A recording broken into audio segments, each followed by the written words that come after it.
নমস্কার বন্ধুরা, আশা করি ভালো আছো, সুস্থ আছো। আজকে চলে এসেছি কুঁদরির অসম্ভব ভালো একটা রেসিপি নিয়ে। সম্পূর্ণ নতুন ধরনের একটি রেসিপি। এই পদ্ধতিতে কুঁদরি রান্না করলে যারা কোনোদিনও এটা খায়নি তারাও খেতে পছন্দ করবে। আশা করি এই রেসিপিটি একবার বানিয়ে খেলে বারবার খেতে মন চাইবে। আমি এখানে 500 গ্রাম কুঁদরি নিয়েছি আর জল দিয়ে ভালো করে ধুয়ে নিয়েছি। আর দুটো মিষ্টি আলু আর দুটো গোল আলু নিয়েছি আর দুটো আম নিয়েছি এরকম কাঁচা। কুঁদরির বোটা বা মুখের যে দুদিকের অংশ হয় সেটা বাদ দিয়ে একটা একটা করে কুঁদরি লম্বালম্বি 4 টুকরো করে কেটে নিয়েছি। 2 রকমের আলু লম্বালম্বি ভাবে কেটে নিয়েছি আর দুটো আম এভাবে লম্বা করে কেটে নিয়েছি। আর নিয়েছি পেঁয়াজ আর লঙ্কা। আর বাকি যে উপকরণগুলো ব্যবহার করব সেগুলো রেসিপিটি প্রথম থেকে শেষ পর্যন্ত দেখো, জেনে যাবে। গ্যাসের ফ্লেম মিডিয়াম রেখে কড়াই বসিয়ে দিয়েছি আর তার মধ্যে সর্ষের তেল দিয়েছি। তেল গরম হলে 3টে শুকনো লঙ্কা মাঝখান থেকে ফাটিয়ে দিয়ে দিয়েছি। আর দিয়ে দিয়েছি 1 চামচ কালো সর্ষে আর 1 চামচ কালো জিরে ফোড়ন দিলাম। আর 10-12টা রসুন কুচি দিয়ে দিলাম। 1/2 ইঞ্চি পরিমাণ আদা গ্রেট করে দিয়ে দিলাম। একটা পেঁয়াজ কুচি দিয়ে দিলাম। এবারে গ্যাসের ফ্লেম লোতে রেখে এগুলো নেড়ে নিচ্ছি। এগুলো কিন্তু খুব একটা ভাজার দরকার নেই, 2-1 মিনিট ভেজে নিলেই হবে। এবারে কেটে রাখা আলুগুলো দিয়ে দিলাম আর গ্যাসের ফ্লেমটা লো টু মিডিয়াম রাখবো। আর এই পেঁয়াজ আর রসুন কুচির সাথে আলুগুলো 2 থেকে 3 মিনিট খুব ভালো করে ভেজে নেব। এভাবে আলু ভেজে নিলে আলুটা তাড়াতাড়ি সিদ্ধ হবে। এখন নুন দিয়ে দিলাম 1 চামচ আর 1 চামচ পরিমাণ হলুদ গুঁড়ো দিয়ে দিলাম আর 1 চামচ পরিমাণ লঙ্কার গুঁড়ো দিয়ে দিলাম আর 1 চামচ পরিমাণ জিরে গুঁড়ো দিয়ে দিলাম আর 1/2 চা চামচ ধনে গুঁড়ো দিলাম। এই শুকনো মশলাগুলো দেওয়ার পর সব কিছু খুব ভালোভাবে মিশিয়ে নিচ্ছি আর গ্যাসের ফ্লেম লোতে রেখে 2-1 মিনিট ভেজে নিচ্ছি।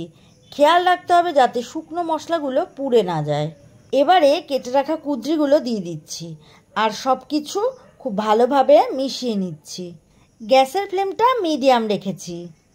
3-4 মিনিট সময় নিয়ে কুঁদরিগুলো আলুর সাথে খুব ভালো করে নেড়ে নিচ্ছি। এখন 1 গ্লাস জল দিয়ে দিচ্ছি আর এই জলটা দিয়ে আবারও নেড়ে নিচ্ছি।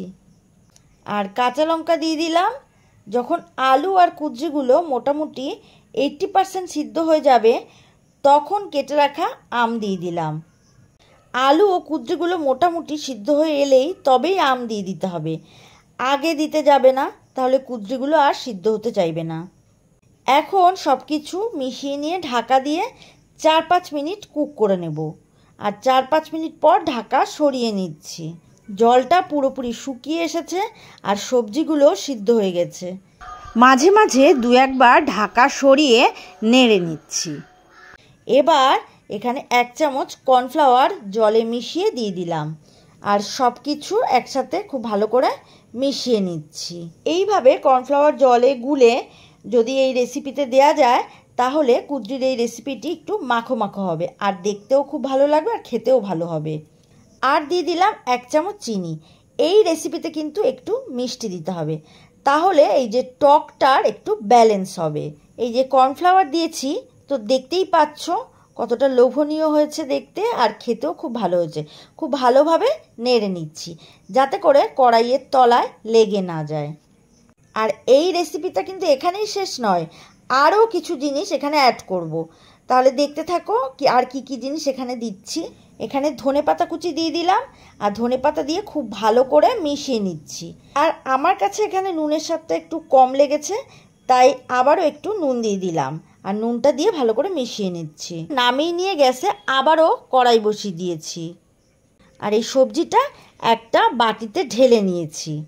কড়াইতে অল্প সাদা তেল দিয়ে দিলাম আর তেলের মধ্যে অল্প নুন দিয়ে দিলাম আর একটু গোলমরিচ গুঁড়ো দিয়ে দিলাম আর একটা ডিম এর মধ্যে দিয়ে দিলাম।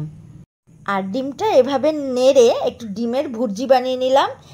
এইবার এই ভুর্জিটা এই সবজির মধ্যে দিয়ে দেব। এতে করে এই কুঁদরির এই রেসিপিটি খেতে ভালো লাগবে, গরম ভাত ও রুটির সাথে দারুণ খেতে লাগে।